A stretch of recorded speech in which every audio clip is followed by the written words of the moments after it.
Everything is a linear model.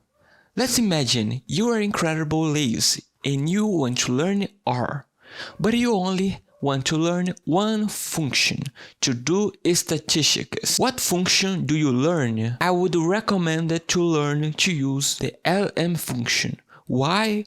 Because most common statistical tests are in fact nothing more than some variation of a linear model, from the simplest one simple t-test to a repeated measure ANOVA. I think most people that have Googled for this question have found Jonas Linear's in their love post on how common statistical tests are linear models. As they should, it is a Imagine post.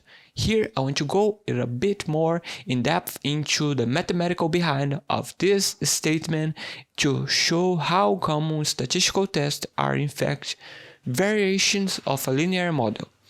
Don't believe me? Fine, I'll show you. Let's load the package we are used today and set a seed so it's reproducible. One simple test. Let's start simple one, the one simple test. This test can be used to test how the mean value of your sample measure differs from a reference number. Through this post, I'll throw you around a bunch of formulas which, depending on your background, can either be informative or confusing. The formula for a simple t-test is, as I say, is the effective size of t is equal to the sample mean minus the population mean or reference number. You divide it by the standard deviation of the sample divided by the square root of the sample size. This formula will output the t-value that we would usually report when doing a t-test. The formula requires the standard deviation of the sample value, which is. In this formula, you subtract the average across the sample value from each individual value, square it, and sum all this resulting value. This sum you would then divide by the size of the sample minus 1, or the degree of the freedom, which takes the square root of the whole thing. This will give you the standard deviation. Alright, let's now consider the study where we collect blood sample from a number of patients and measure, for instance, sodium levels in the blood. We don't have to control group for this study, but we know from medical textbooks that the reference value from the sodium is healthy individual for the age and sex distribution in our sample is, for instance, 2.5 mmol/liter. Then we measure the sodium level for 30 patients.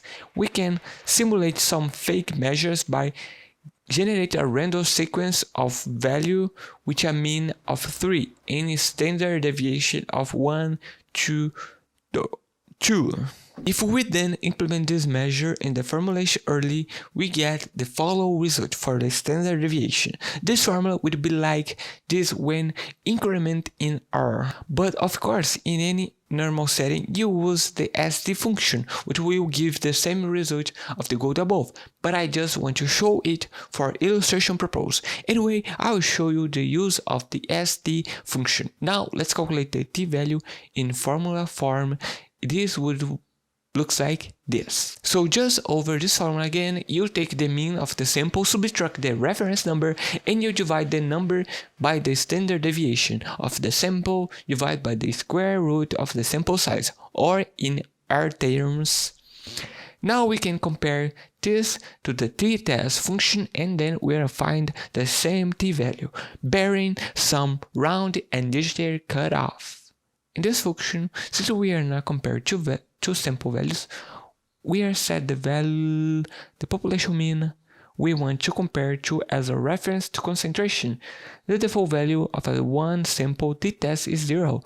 What the mul option does is nothing else than subtract the reference value from all values. By doing this, it centers all the values relative to 0.